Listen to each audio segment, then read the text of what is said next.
Briefly introduce today's presenter. You know, the risk you run when you're a seasoned veteran, as our guest speaker is, and as I am, and as I'm assuming many of our participants are. I could read the bio, but that would take 45 minutes unto itself. So let me minimize the time I speak by simply saying Dr. Dave Byers is what I would characterize as a first-class educator with a vast background in airports and aviation. Dr. Byers has his PhD from Florida Institute of Technology. He's a commercial pilot, certified airframe and power plant mechanic, and is also very active in AAAE, AICP, and Dave and I have collaborated on a number of ACRP projects as well. We are pleased and honored to have Dave with us today. So without further ado, our presenter, Dr. David A. Byers. Good afternoon, everyone, and welcome to Introduction to Airport Economics. We have a lot to cover today, and I'm not going to be able to pretty much talk about every single aspect of what's involved with how the money works in an airport, but hopefully by the end of this session, you're going to know a lot more about how airports are funded, how they operate financially, and hopefully some of the things that you can apply in your own situations at your particular airports, or for those of you that are consultants to airports or are in that mode, you might have a better understanding of how we deal with the money. So what we're going to cover today, I'll give you a general overview of some of the metrics that we use. Then really get into some of the operating revenues and expenses and how those are measured and managed. And then wrapping it up with some discussion on airport capital funding, how these bigger projects, and then hopefully we'll leave a lot of time for questions and answers, because I'm sure I'll be generating some thoughts that you might have that I might not be able to cover in this presentation, but certainly either I can answer it or I can point you in the direction of where you could get some answers and maybe some additional resources. A little bit of a vocabulary. These are more like acronyms. Hopefully by the things that we cover today, you'll have a better understanding of what some of these mean. Some of it may look familiar, some of it may not. So from the standpoint of information that you might not have understood before, some of these acronyms may be more familiar with you when we finish today. So launching into the discussion, airports as enterprises, what a concept. For years and years, airports really thought more of it as just a governmental service. You're a department of municipal government, much like utilities, roads, parks and recreation. But what is unusual about airports is that you're expected to operate both as a governmental entity. You have to fit within that structure, but you're also expected to operate as a business enterprise, and with the goal that hopefully you're going to be financially self-sufficient, that you are making enough money to cover your expenses, and the weight of the cost of operating an airport is not being put on the general taxpayer. That requires that airports, because they are real estate oriented, you're having to look at how do you manage your assets, and are you charging enough for the use of those assets to take care of the operations, not just the day-to-day operations, but long-term, since these facilities and the runway, taxiway, the buildings, they don't last forever, they wear out, and how do you replace those? So let's look a little bit about the metrics of airports. Passengers. For commercial service airports, passengers are really the primary metric that you're going to be looking at in terms of how activity is being measured. Primarily because the passengers are really the ones who leave the money behind. Obviously, they buy tickets, they want to travel, so they show up on your doorstep, they want to get on an airplane, and along the way, they may encounter some services, some amenities, some of the requirements that you're forced to incur as a result of dealing with the general public. But with that, again, there are concessions that they purchase, car rentals, parking, food and beverage, and we measure those by enplanements. That is the person getting on the airplane. So a person with a ticket that they paid for is really counted as an enplanement, and those are recorded and every year tabulated and primarily measured by the FAA in terms of how much money they're going to return to you for development so that you can support this type of activity. On the other hand, aircraft generate some activity as well. They park on the ramp, they use the runways, the taxiways.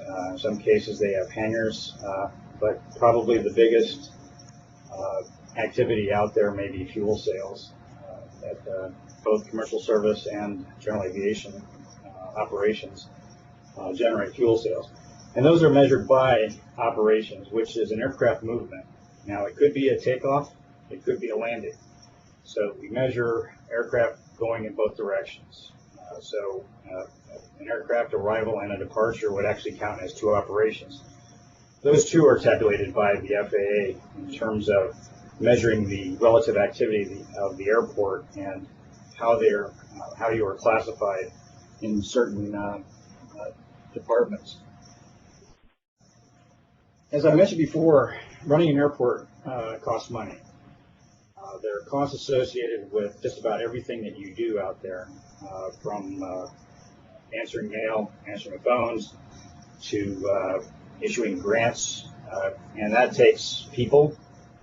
That's probably the largest single cost center that you might have is in the personnel that you hire, and all the associated fringe benefits, holidays, medical insurance. It pretty much runs the gamut. There are other services that you purchase. Some of it may be local, some of it may be from other areas. You have supplies, materials, you have light bulbs to change, you have janitorial services and the materials that they require. Again, some of that may be purchased locally, some not.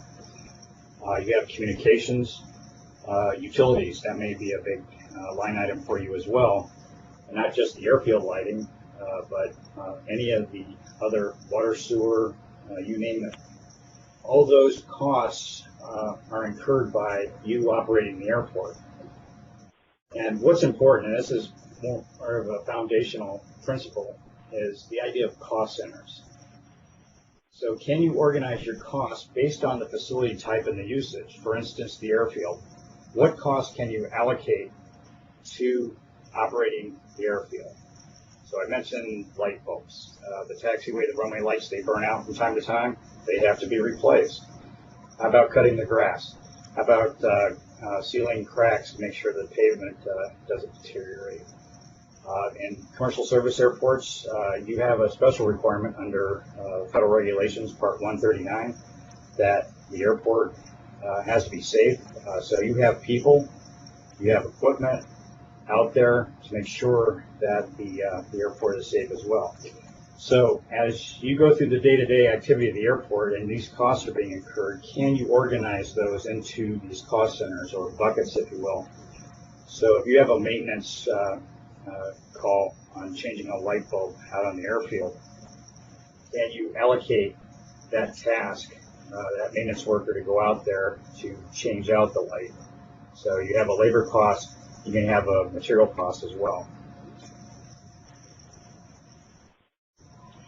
These cost centers, again, if you look at breaking down the airport into the fundamental components, can you associate these expenses with that facility? For instance, airfield facilities, we already talked about that. Terminal, you have building, you have equipment, you have HVAC, in some cases that you own the loading bridges. Landside, you are responsible for part of the roads that feed traffic into the airport, and parking as well, plus other facilities. Aircraft rescue and firefighting, you have equipment out there, and there are some expenses that you incur that are not TSA related, that you're responsible for. So again, the idea that these expenses are important to track and to allocate to the specific activity, and there's a very good reason for doing this, which I'll explain later. So let's talk about the money coming in. And this too has some different categories that you can fit these revenue streams into. Aeronautical revenue is pretty much what you can associate directly with aviation activity. Landing fees, that's a big one for commercial airports. Terminal and hangar rents, you have fuel taxes, fuel sales, in some cases if you provide your own fueling.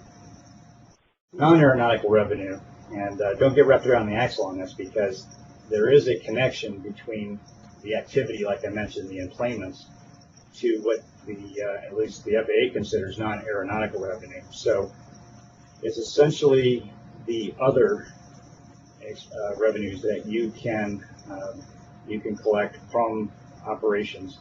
For instance, rental cars. There's a connection. I mean, if you didn't have passengers, you wouldn't have any rental car sales, but it's considered non-aeronautical. Parking is another one. Concession sales. All those are considered non-aeronautical. You know, if you think about just the airplane as opposed to everything else, might help you understand that concept a little bit better. And then you have non-operating revenues, which are more passive.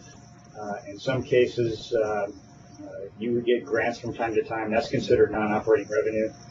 If you can collect passenger facility charges, which we'll talk about later, that's put into that category as well. And if you have a savings account or something where you park your rainy day fund, that's considered non-aeronautical revenue as well.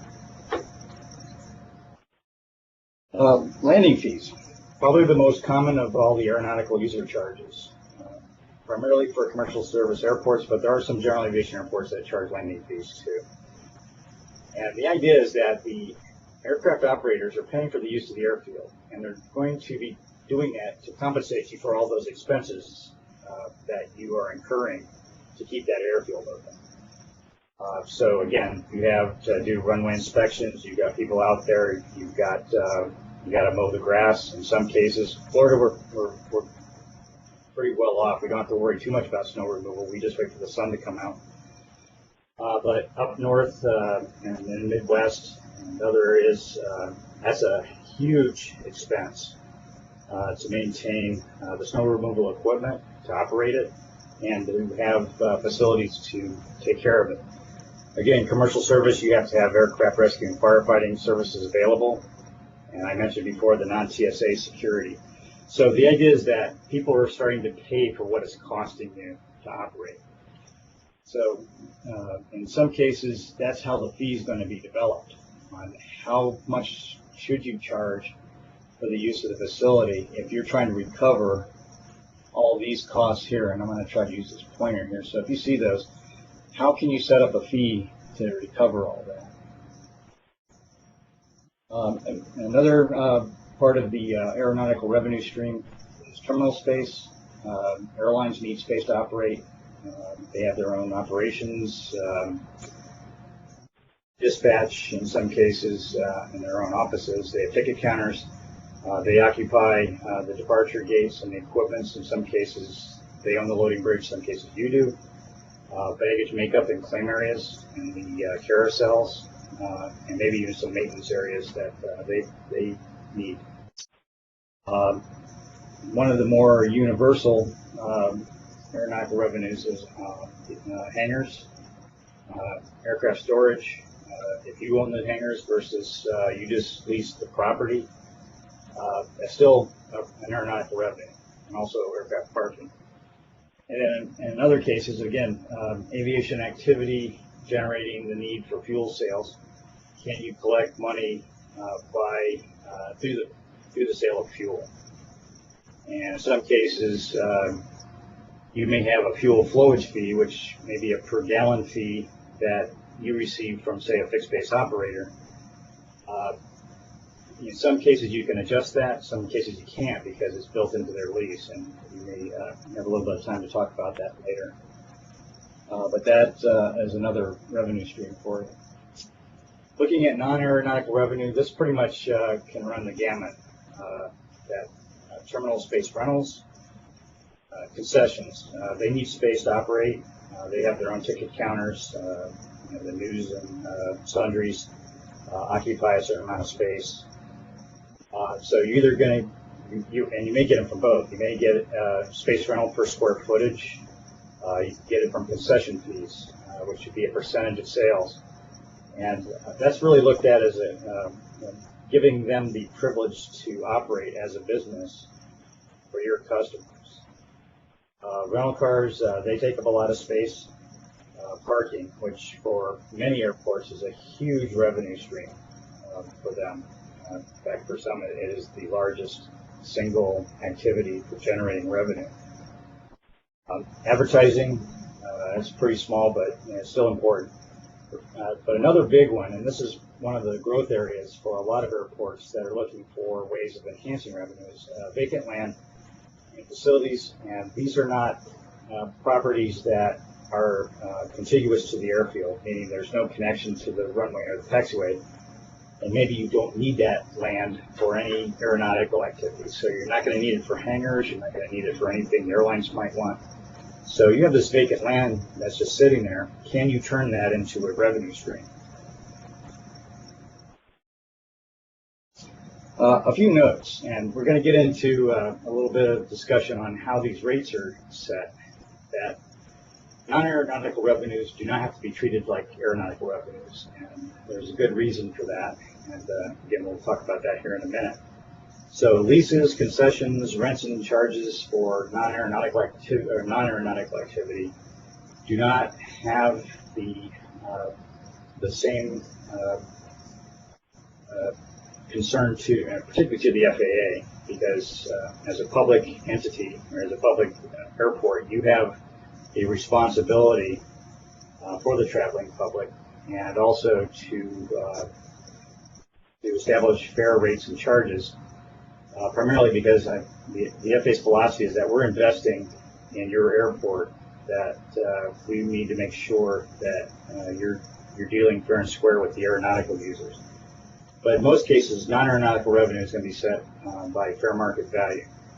And that's pretty much an agreed upon concept, that it's a price that a seller is going to sell and a buyer would buy, neither of them under any pressure, and they both understand what they're getting. And the way you set that is based on appraisals and any other information that you can use to support what is that fair market value. Because again, we're going to learn that that has an important place in how you set your rates. Some of the non-operating revenues, again, passive income for the most part, interest, all your state grants, FAA grants are considered non-operating revenue.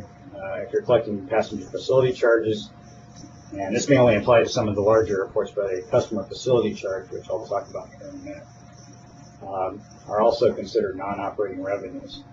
And if you note that the last three are restricted capital funds, meaning you just can't use that for anything. You can't apply that money to just any other expense that you might have out there, but they have to be dedicated to specific projects in order to be acceptable. So here's the problem. How do you recover your operating expenses? Well, number one, do you know what they are? As I mentioned before, it's important for you to understand that when you incur an expense, that you understand why you incurred it and where does it go, and how do you account for it, and how do you allocate that. Second question is, do you have a relationship with the users? Because this is important for having a vehicle for you to recover those costs. So if you have a long-term business or a lease or some kind of a relationship with the user, can you essentially enforce the collection of the rates and charges that you might incur? In some cases where a user from that you do not have a relationship with, you can still recover your expenses through, say, for instance, a landing fee, but the airline doesn't have a contract with you, but you still have maybe the facilities that are being used are owned by another airline, but you recover the cost from them. And do you have a methodology that you can demonstrate on what you should charge for that use?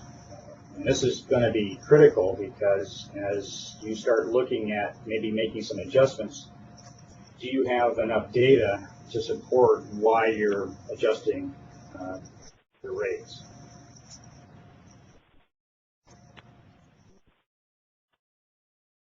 So a couple of rate-making policies. I'll talk about residual here for a minute because it pretty much set the tone for how to recover these expenses. And this residual approach, the idea was the airlines and the airport were in a break-even partnership.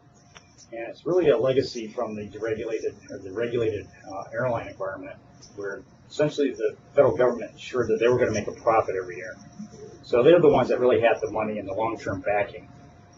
And so what they were able to do is enter into these agreements to share the risk and the rewards with the airport because they had the money. And what this process entailed was I could still recover the costs for my facilities through the airlines, but only after the non-airline, essentially the non-aeronautical revenue out there, was recovered first and added to the pot. So the signatory airlines, the ones who agreed to take that risk, what the risk was, they were going to pay for any revenue shortfalls. And so what would happen is these landing fees would be adjusted year to year to make up the difference. And in good years, they would pay less, and in bad years, they paid more. But they were pretty much okay with taking on that responsibility. But there's strings attached to it. Airlines were given a say on how your budget was developed, including acceptable capital improvements. And if you can see where I'm going with this, what's acceptable to the airlines? And in a deregulated environment, you begin to see how this philosophy is starting to break down. Is that if airlines still had this agreement in place and in a deregulated market, and you've got an airline who's a low-fare carrier wanting to come in, do you think your signatory airlines are really going to be happy campers about maybe a terminal expansion project that might allow these low-cost carriers to come in? Because these signatory carriers had that power. So again, the airlines assume the risk along with the airport, and in return, some of those revenues, the concessions, other leases, were credited against the expenses, and then the airlines made up the difference, the residual. So here's a schematic of how that was to work. And if you look at the left side, this column here represented all your costs. So here were your operating expenses. Maybe you borrowed some money for big projects, and then you had some non-airline revenue or reserve, that you had to hold in place. That pretty much represented the expense side of the equation. Now the revenue, this area here would be non-airline revenue. So all those concessions, parking, rental cars, Starbucks, all this stuff was added first, and the airlines would make up the difference so that you broke even between the two. So if you saw the connection between these two lines, this area right here is what the airlines would pay. Here's a look at it from a spreadsheet example. So I have a base case, bad times, good times scenarios. So your operating expenses, maybe in bad times, you had a real heavy snow. I guess for the Northeast, you have a snow event. So your total expense is 1.6 million, but you added non-airline income, so that was deducted from your expenses. So the net airline requirement is 1.2 million. And this is based on the landed weight of the aircraft. In most cases, what landing fees are set on.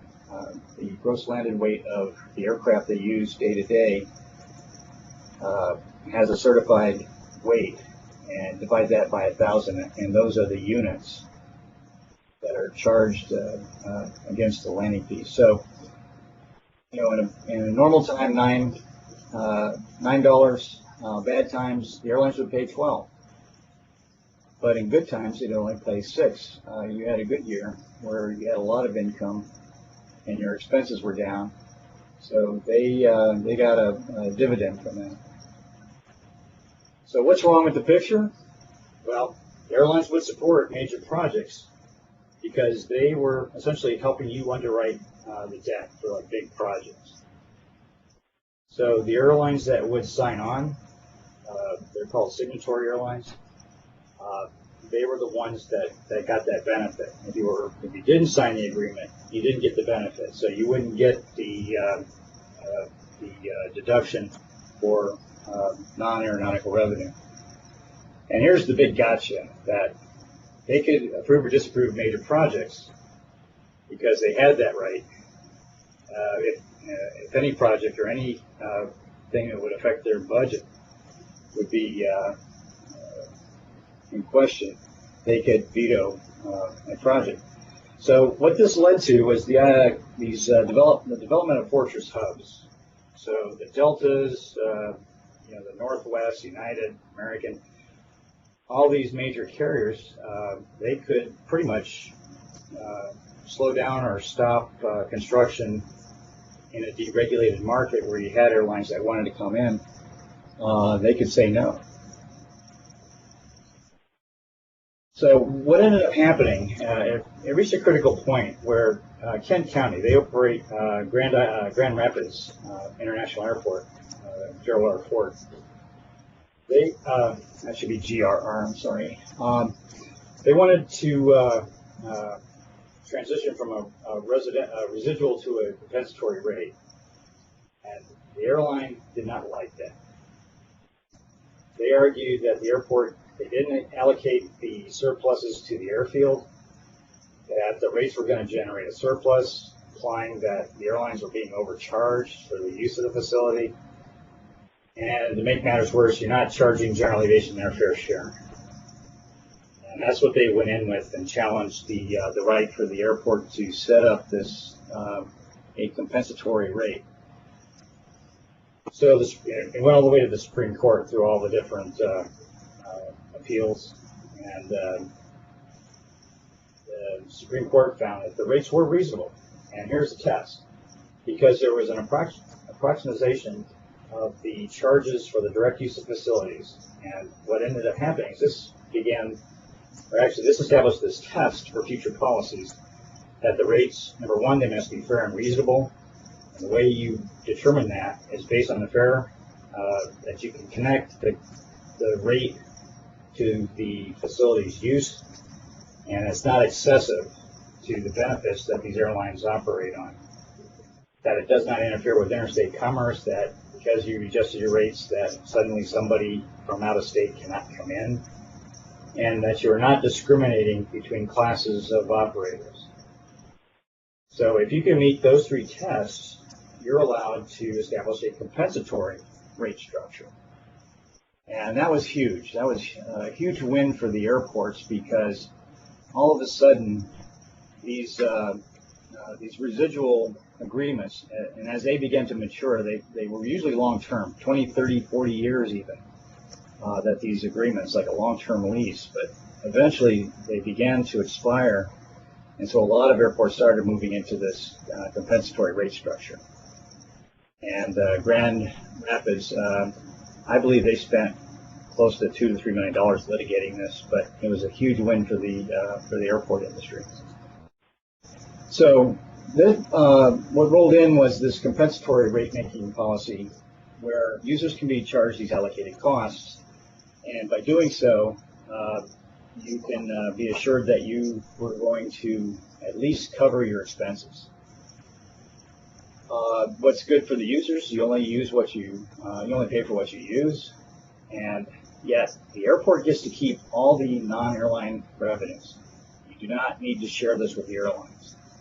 And again, going back to this idea of fair market value for establishing these costs, you can use other information, including appraisals, to find out what that number needs to be. Some of the characteristics of the compensatory rates: you can maximize your revenues as opposed to break even, and you're assuming the risk. You, the airport, are assuming the risk of whether you're going to make enough or not, based on how you set your rates. So if you can allocate these costs to these cost centers, you can use that to establish what should that rate be. However, again, because you're taking the risk, and if you're borrowing money, that responsibility is on you. So paying back your debt, including the reserves, that's pretty much, you're out there all by yourself. You're not going to have the airlines to come back to for help. So this idea of this allocated cost, that they compensate you for their fair share, in most cases by paying a landing fee to recover those costs, but you get to keep the non-airline revenues, and those do not accrue to reduce the rate. So here's what this looks like as a schematic. So again, here are your expenses. Now, you've done a much better job in terms of maybe looking at what your expenses were, but this is pretty much all the money that you need to collect to break even to cover those costs. Now, you may have made more from, this is just airfield revenues, so you may have made more. So this chart, this side keeps going up. So say you made $2 million that year, that you get to keep $400,000, and you do not have to share that with the airlines. And again, looking at it schematically, here are your operating expenses. As it adjusts, they may pay $11.50, and that's probably what a lot of airlines got upset with, is maybe their landing fees went up. And in good, bad times, say you had pretty heavy snow removal, you may have to pay more, but in good times, they paid less. But again, what's missing from this equation is that there is no non-aeronautical revenue that is deducted from this airline requirement. Now, like a lot of things, there are some gray areas and some adjustments that you can make. In some cases, you don't want to run the airlines off, and they may negotiate hard with you. That you can come up with a hybrid methodology, which takes the best of both. That you are recovering your costs for the facilities, but in return, you may want to give back some of that aeronautical revenue, particularly some of the stuff that you can associate with the strength of their passenger traffic. So they are bringing passengers in, that they may get the share in some of the revenues that you're getting, not all of it. And so that could be used to help adjust those rates. So in some ways, it incentivizes the airlines to do a much better job bringing passengers in because it lowers their rate. And a lot of airlines enjoy this type of hybrid methodology because it makes the airlines happy that they're getting something other than a bill for using the airfield, that they're actually getting some of that revenue back. Now I'm going to shift gears and talk a little bit about the capital improvement program and the projects, because a large part of the airport economic environment is wrapped around these usually large projects that take years to design and build, and the money that's associated with that is pretty intense. Usually where that starts is the development of your capital improvement program. And I believe most of you are familiar with the ASIP and the JSIP, that you really are thinking 5 to 6 years out on the projects that you want to build. Some of that comes out of a master plan, and then as your priorities change, maybe you start adjusting where those projects need to be. But it really is intended to make sure you have a fair idea of what it is you need based on your priorities now, or being able to adjust those in the future, but also to acknowledge that these projects are not done overnight. They may take 3 to 4 years, from looking at environmental issues and mitigating those, to design, to construction, and making sure that you have enough money to cover your expenses as you go through that process. Just a bullet point list of what a good capital improvement program should look like. You've got a firm idea on your projects, what you need, and when you're going to need it. You pretty much know why you need it, and you're able to sell that story and convince others that this project is necessary. Detailed project cost estimates. Now, in a CIP, in a lot of cases, what is a 1,000-foot roaming extension going to cost? Well, somebody throws out a number, say it's going to be $4 million, and that's the number once somebody mentions that number, that's what it's going to be for a long time to come, unless you can back it up. I've been burned on this myself, where I was told to use a number, and when I found out that it was just made up in a meeting as a placeholder, and nobody bothered to look it over since, we really had no detail on how that number was derived, and the project ended up costing almost twice as much as what we were originally told.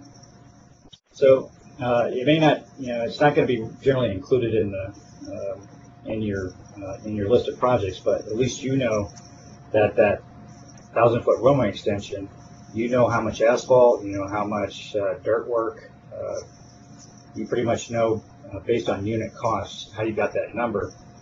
So when you're ready to build 3 years later, that $4 million may be $6 million because the price of asphalt increased 50%.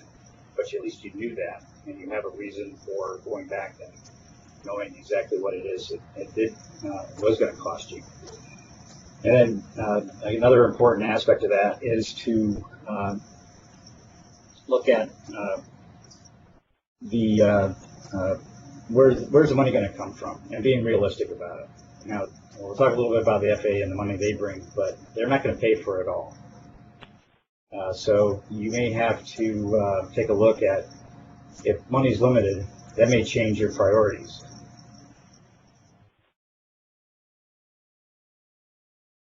So the Airport Improvement Program is pretty much the one we know and love. The funds come from ticket taxes. Generally speaking, the federal share of a project is 90%, but there are strings attached. They'll pay 90% of that $6 million project, but you're going to have to use their advisory circulars. You're going to have to protect and maintain the airport.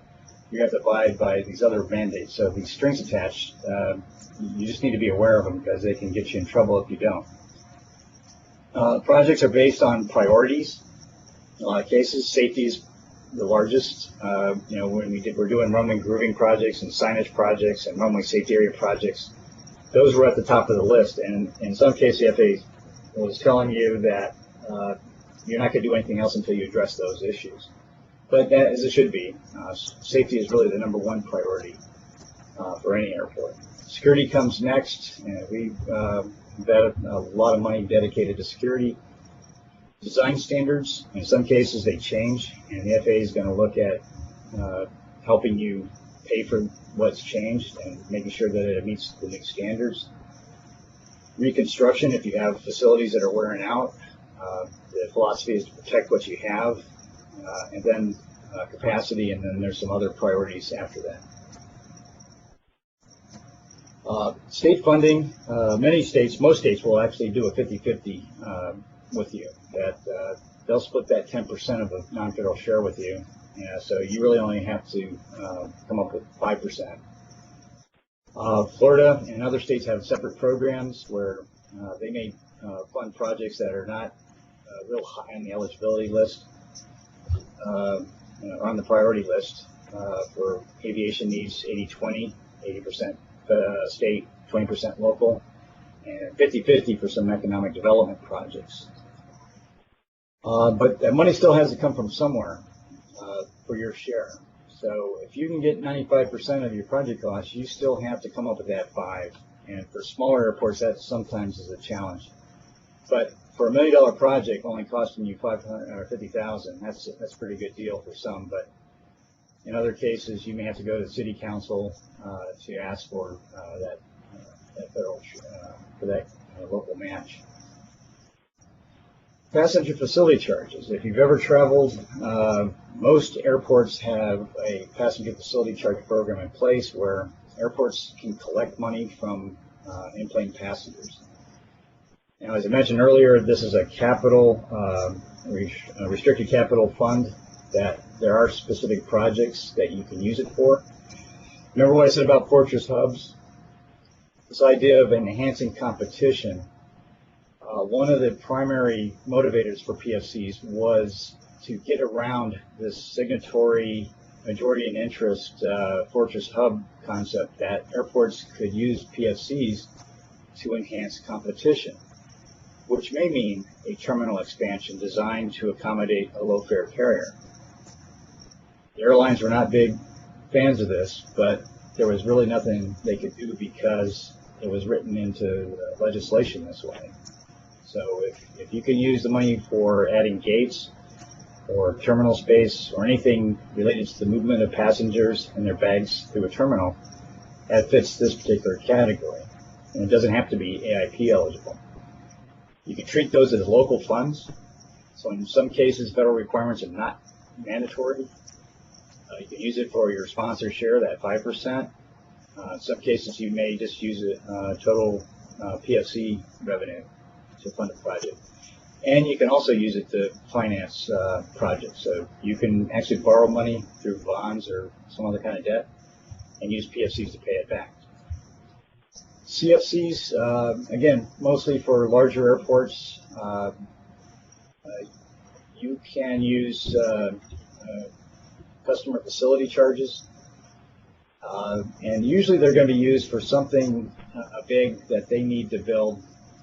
Most common use of this is the consolidated rental car facilities, or CONRAC. So if you've been to an airport where you get off the airplane, you go to the curb, you get on a bus, you go to another terminal where all the rental cars are located, that's a CONRAC. And there's cost for building that, and there's cost for operating that, and that's usually where the CFC comes in. So if you rent a car, when you turn it back in, you'll see a charge. The cars rent for $10 a day, but by the time you're done with all the fees, it's $50 a day. You'll probably see a CFC in there that you've been charged $4 or $5 a day to help pay for that facility. We'll talk about debt a little bit, usually for larger airports again, but it applies in some cases where you have a project so big that you just can't do it with federal funds. State doesn't have enough money to do it, so you actually have to go out and borrow money. And it's too big and too risky for anybody, any one person to underwrite. Warren Buffett's not going to pay for a major terminal expansion.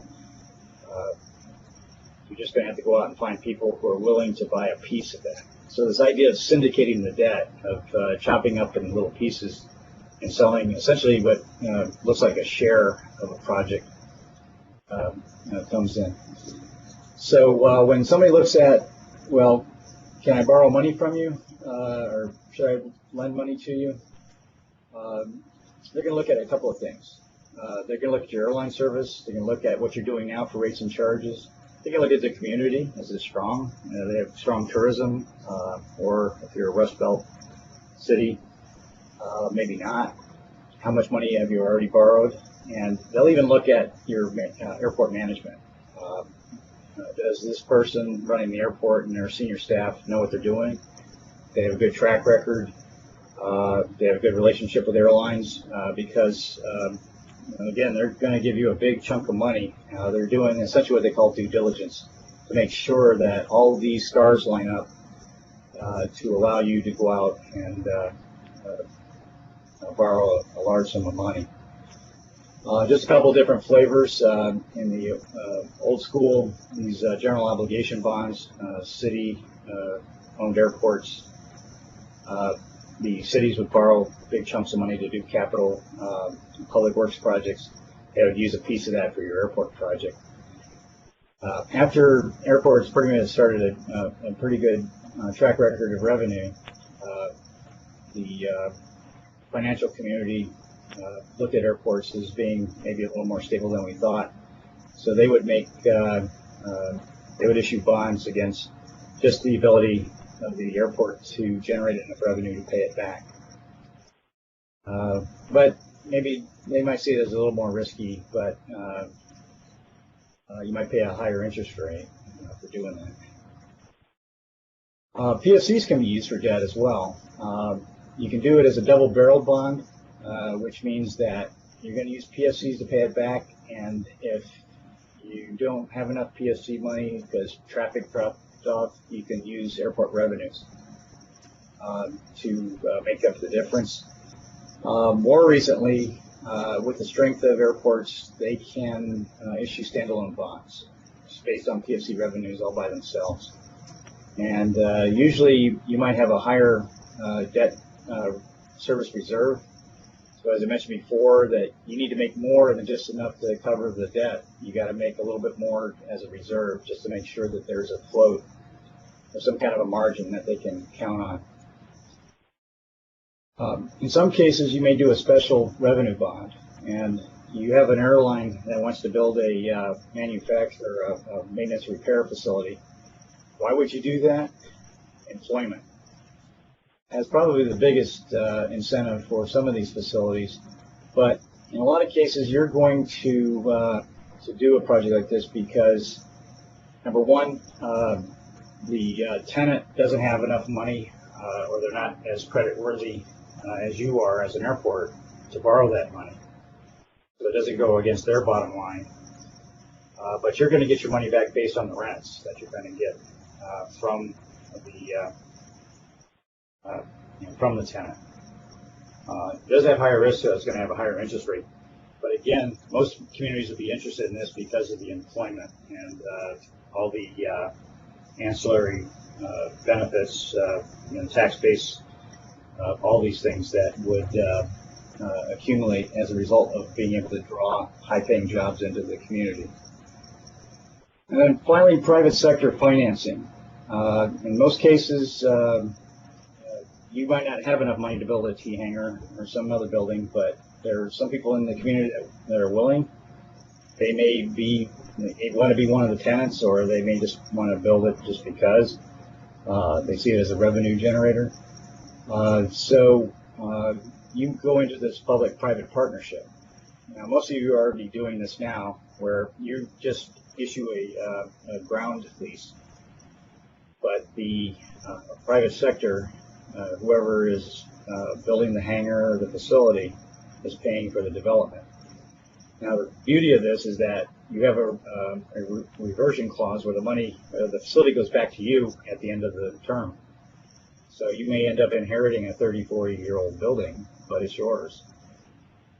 And then for some of the larger airports, they actually may start looking at full privatization, where maybe the airport the city wants to get out of the airport business, and they'll just lease the whole airport over and let them develop it. And in return, the community gets a guaranteed income plus a percentage of profits. And it's not been very popular in the States. Over in Europe, that's pretty much the way they do business. But there may be some additional interest in this in future years.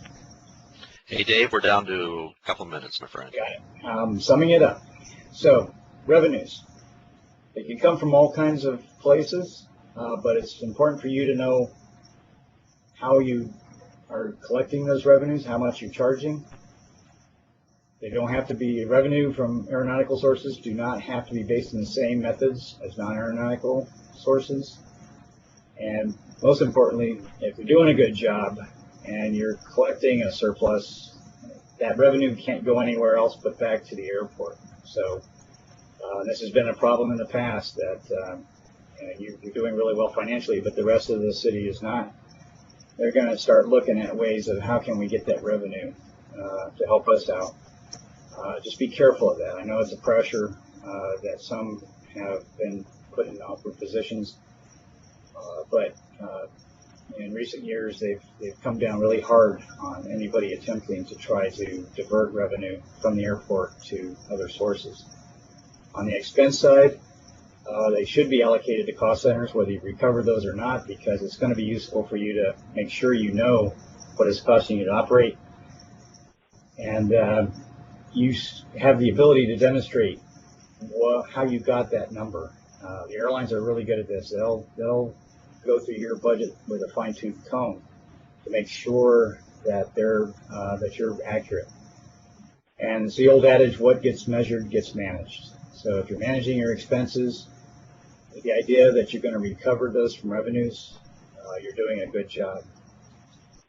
So the bottom line is, and this is from, if you've ever accepted an FAA grant, this is something you've already agreed to, so you might as well do as good a job as you can, that the airport will maintain a fee and a rent structure for facilities and services at the airport, which will make the airport as self-sustaining as possible under the circumstances of your airport and accounting for your volume of traffic and how easy is it for you to collect.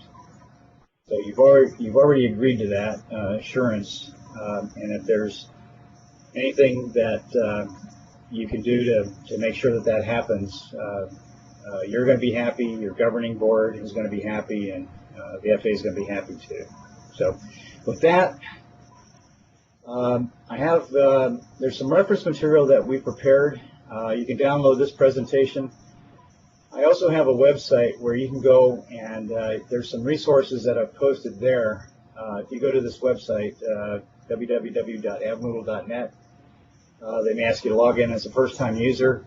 If you go to this website, this AVF 8700 Airport Finance 101, there's a lot of material that I've posted there that may be useful to you as resources. So with that, I'm going to open it up for questions and answers and see what you got. Dave, thank you very much for such a comprehensive presentation. I know that Stephanie can offer our participants a little guidance on how to submit a question. Steph, would you be kind enough to do that here, please? Yes, Michael. It looks like we have time for just one or two questions at this time. We just ask that you simply use the Q&A manager located in the upper left-hand corner of the screen. Type the question or comment and hit ask. It does look like, Michael, we do have one question or comment that has come in. And while we are taking questions, I will pull up the evaluation for you to fill out while we're going through the Q&A process. Thank you, Steph. As Stephanie just mentioned, we actually have a couple of questions there. First one, Dave, is what are some good resources for looking at creative ways to increase non-aeronautical revenues? One good resource that's starting to develop is the Airport Cooperative Research Program.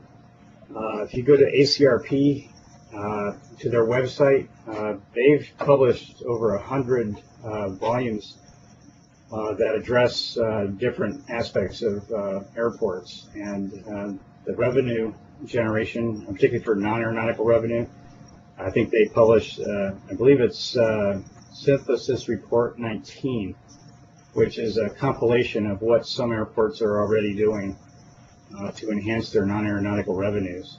So you may be able to get some ideas from that resource and take a look at what they might offer. All right, thank you, man. And last question. I can't believe this one, Dave, but somebody says that they think you offer a more advanced class on this topic. And if indeed that's a yes, might you be willing to conduct another webinar on the more advanced class? Well, what I just covered today was a distillation of an airport finance class I used to teach at Embry-Riddle.